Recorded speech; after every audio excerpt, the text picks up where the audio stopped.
Hi, nice to be back online.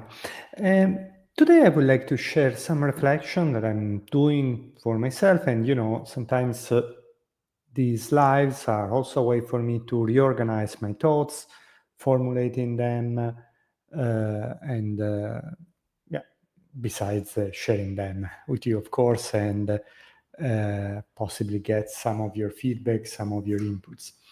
But recently, I've been reflecting, and by recently I mean in the last month, on the importance of sometimes take a break, which is getting harder and harder to do because I think everybody feels they have a gazillion means to do and then some.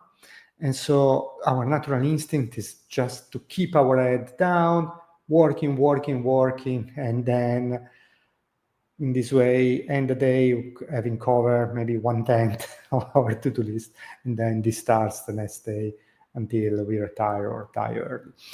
Okay, so I wanted to share some enthusiasm and positivity. No, but I think we have this tendency. We have just too much stuff to do, and the only way seems to just get down to that, spend as much time as possible executing it. And it's very difficult to take a step back, so I try to do something very, very small. When I'm having lunch, after lunch, I take a walk for a couple of blocks, so 5 to 10 minutes. That is the kind of luxury that I think I can afford.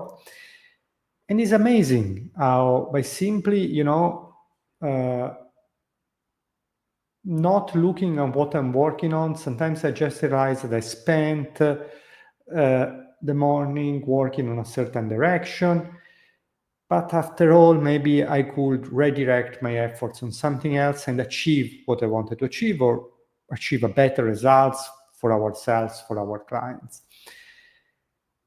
And that sometimes is frustrating because you don't want to realize that you spend the last 3, 4, 5 hours working on something when there was an alternative. So I think it's natural to wanting to avoid to having this kind of realization. But as a professional, I think we need to accept this is a possibility, and this is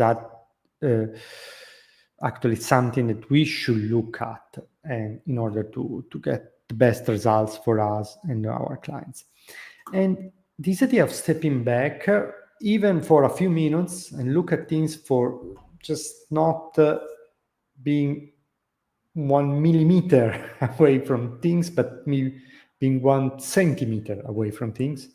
Maybe my American friends will not get this one, but yeah, maybe I will translate it in imperial units. But yeah, so just taking a tiny distance help.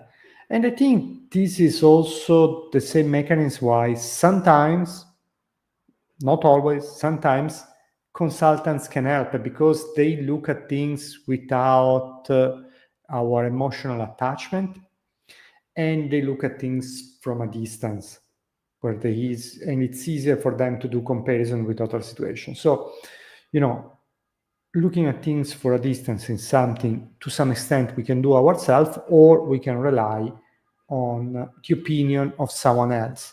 Then the tricky part is getting someone that is not as attached to what we are doing and is not, let's say, too much into the loop of our own thinking, but it's also someone that is familiar enough to understand what you're doing. And that is a tricky balance, I would say.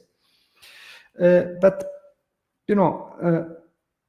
thinking of some analogy, I think we are often in the situation of someone that maybe has spent 3 days trying to repair their cars, and maybe a friend helped them realize that maybe keeping repairing their car is not a great solution. Maybe they should just buy a used car and save a lot of money in parts, and that will be cheaper.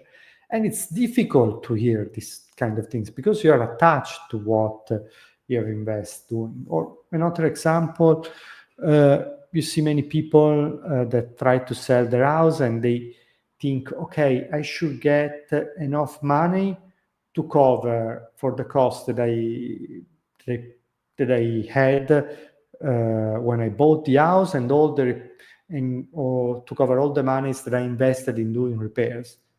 And it doesn't work like that at all.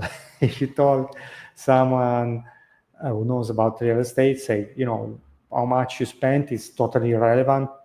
The house has a certain value depending on the area, depending on the state, depending on many factors.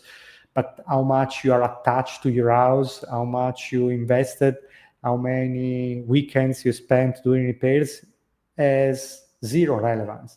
And it's hard for us to see that when we are attached to something. So again, this is a case when an external eye can help. Or another example, yesterday I was watching a video about business strategy, and there was an interesting example shared. This consultant was explaining how great it was, but he was talking about a client of theirs, that this client had a factory. They were subcontractors. They were basically building things, in this case clothes, for certain brands.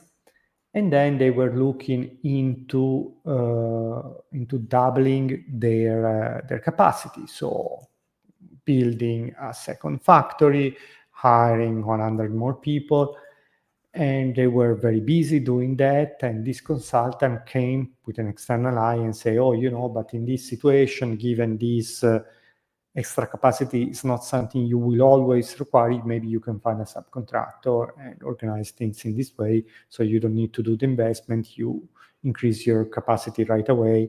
And they, of course, examine the situation. I'm not saying that this is in general the solution, but this was someone taking a step back, or just being outside, so it's even easier, and looking at alternatives. While when we are into things, I think we just have the tendency to charge in, and especially if something seems hard to do, it feels like it's the right thing.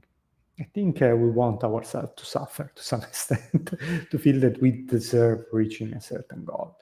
While, what is important is producing the results for your company, your clients, or your friends, family, whatever context. It's not just how much you suffer. I'm not saying you should try to go for the shortcuts, but also doing the opposite and always trying to do the hardest thing you can think of without thinking about alternatives. I think it's also not necessarily the smartest solution. So I maybe was sounding a little bit confused, but I was dumping the content of my brain and trying to bring some clarity for myself too. And and I will try to keep getting these 5-10 minutes out of my desk and just take a little step back, and maybe, on more infrequent occasion, taking even a few hours out of the business to look at things from a distance. But for today, that's it. So I hope to see some comments, some questions here on LinkedIn, on YouTube, or by emails, and always happy whenever I get feedback. And thank you, and have a great day.